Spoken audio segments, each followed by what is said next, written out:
Tous, merci d'être toujours plus nombreux chaque semaine à nous suivre. Le sujet du jour, le projet de loi qui fait du bien. La loi anti-fessée suscite depuis quelques mois de vifs débats en France. Valérie Romanoff, spécialisée dans la parentalité positive, et Daniel Dufour, médecin spécialiste du trouble du stress post-traumatique, viendront nous éclairer sur ce sujet. En seconde partie, François Pommet. Bonjour à tous. Bonjour. Shirley Soignon, bonjour. Salut. Enfin de retour, on était appelés, n'hésitez pas pour réserver. Daniel Dufour, bonjour. Bonjour. Vous êtes médecin, auteur de nombreux livres, dont Le bout du tunnel, un livre poignant qui porte un regard nouveau, bienveillant sur les TSPT, troubles de stress post-traumatique, et j'ai hâte d'entendre votre discours concernant la loi contre la violence éducative ordinaire et si oui ou non l'impact d'une fessée peut avoir des répercussions plus tard. Valérie Romanoff, bonjour.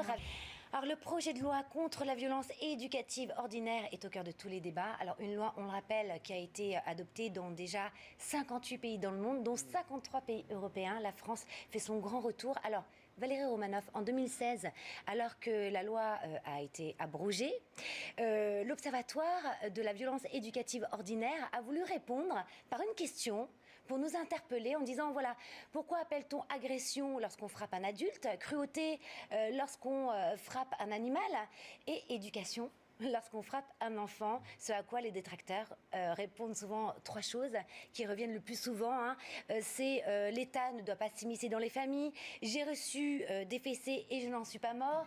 Si on n'a plus le droit de taper, on fabrique des enfants rois. Alors que dit la parentalité positive à ce sujet ? Le vicieux, le père ou la mère est en colère.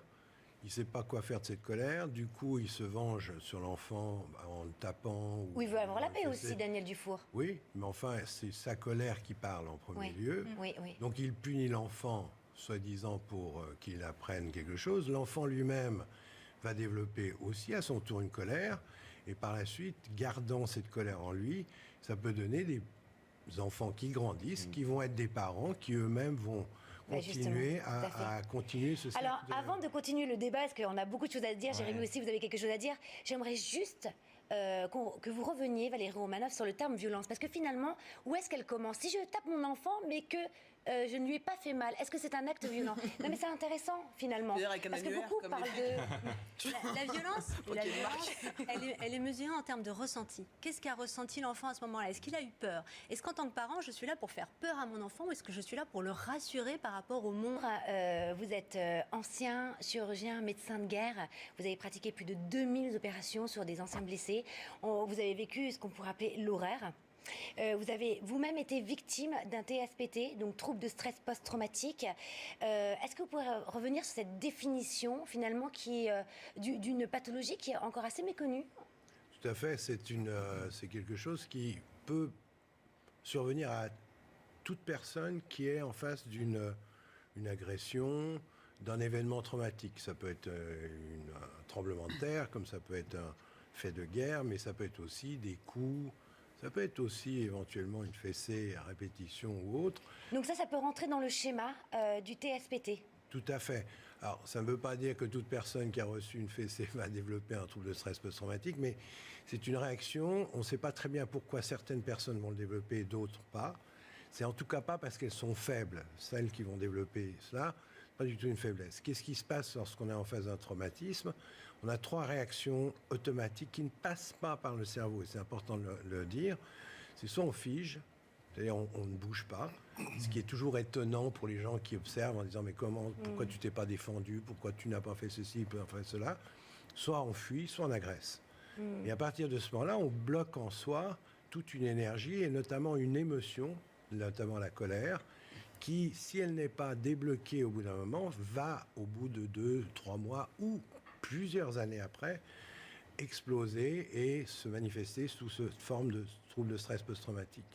D'ailleurs, vous le dites dans votre livre, finalement, beaucoup de gens sont dans le déni ou le banalisent parce qu'ils ne connaissent même pas cette pathologie. Donc, et s'en aperçoivent parce qu'à un moment donné, donc, donnez-nous un petit peu les réactions qui peuvent venir post-traumatiques finalement. Alors, les quatre grands, symptômes qui peuvent nous alerter. C'est tout d'abord ce qu'on appelle les réminiscences, c'est-à-dire tout d'un coup, la personne revit une partie du traumatisme ou l'entièreté du traumatisme, ou va avoir ce qu'on appelle des flashbacks, c'est-à-dire va revivre des choses.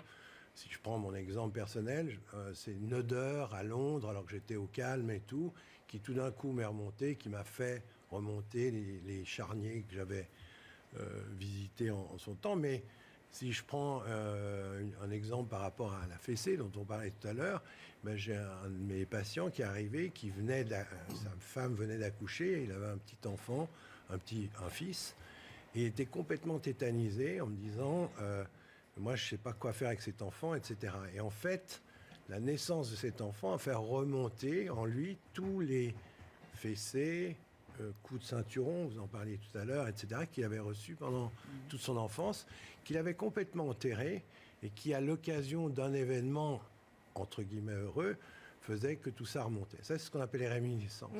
Et puis, il y a aussi ce qu'on appelle l'engourdissement, c'est-à-dire que la personne se coupe complètement d'elle-même pour se protéger, mais évidemment, elle se coupe aussi des autres. Il y a ce qu'on appelle les phénomènes d'évitement, c'est-à-dire qu'on va tout faire pour éviter de parler d'un sujet ou de voir des photos ou des images par rapport à certaines choses. D'être dans le déni, c'est ça. Voilà. Et puis il y a ce qu'on appelle les troubles psychosomatiques, c'est-à-dire que les personnes peuvent faire des cauchemars, avoir des problèmes, devenir très agressifs et tout. Vous savez, par exemple, les paralysies du sommeil dont on parle beaucoup en ce moment, est-ce que ça peut venir d'un stress post-traumatique? Ça peut, c'est pas forcément évidemment ça, mais ça peut parfaitement être cela. Il y a les violences qu'on peut avoir en interne dans nos vies, et puis j'ai l'impression que quand même on dit l'extérieur est violent, le monde est violent. Est-ce qu'on n'est pas tous dans ce cas-là d'être traumatisés en fait? Alors, parce que j'ai l'impression que la vie c'est ça, hein, c'est on est traumatisme. Tous mis en phase de traumatisme. La vie est un combat sur les soignants. La vie est un putain de combat. Mais ça ne veut pas dire qu'on va tous souffrir de ce trouble de stress post-traumatique. On va pas forcément souffrir. Et on ne sait pas très bien. Mais je pense que tout commence petit, pour se forger un soi solide, sûrement.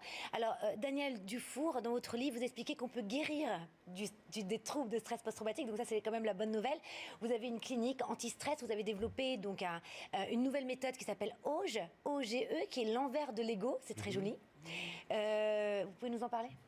En quelques mots, il faut définir d'abord ce que c'est que l'ego ou le mental. On l'appelle aussi le petit vélo. Puis les Québécois, ils ont une belle expression, ils appellent ça le hamster. On voit bien le petit truc qui tourne dans la tête. Il a 3 grandes caractéristiques telles qu'on le définit. Première caractéristique, il nous coupe du moment présent, donc il nous met dans le futur, peur, ou dans le passé, culpabilité. Deuxième grande caractéristique de l'ego, c'est qu'il nous coupe de nos émotions. Donc on ne les reconnaît pas, on ne les ressent pas et on ne les exprime pas. Que ce soit les émotions de joie, de tristesse ou de colère. Puis troisième grande caractéristique, c'est celui qui nous coupe de notre créativité, de notre spontanéité, de la personne que nous sommes.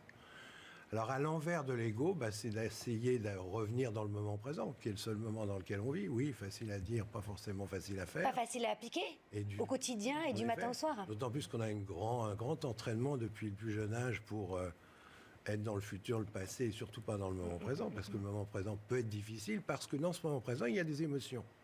Donc le deuxième pilier de la méthode, ça va être de retrouver ces émotions de joie, de tristesse et de colère, et puis de retrouver la personne que nous sommes, qui est le troisième pilier.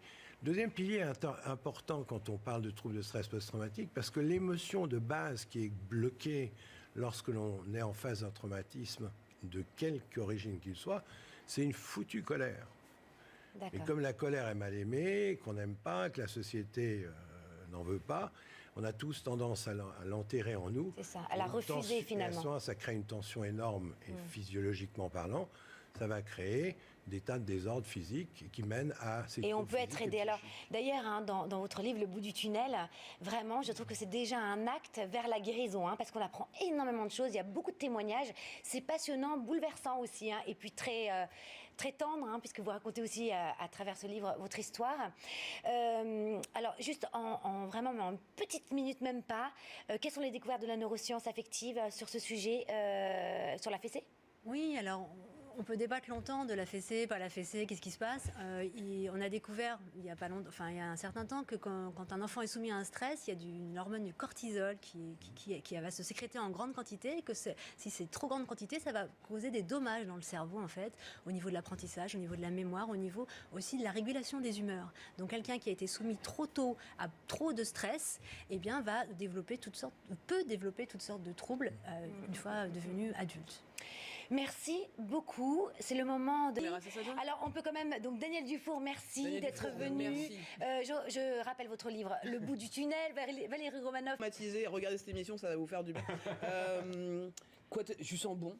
Ah ben voilà. J'aimerais Bah, bien qu'il y ait une écoutez, on va odeur rester- qui traverse la télévision parce que vous loupez un truc. Ça fait du bien. Décembre, merci à tous. Bonne journée. Au revoir. Merci.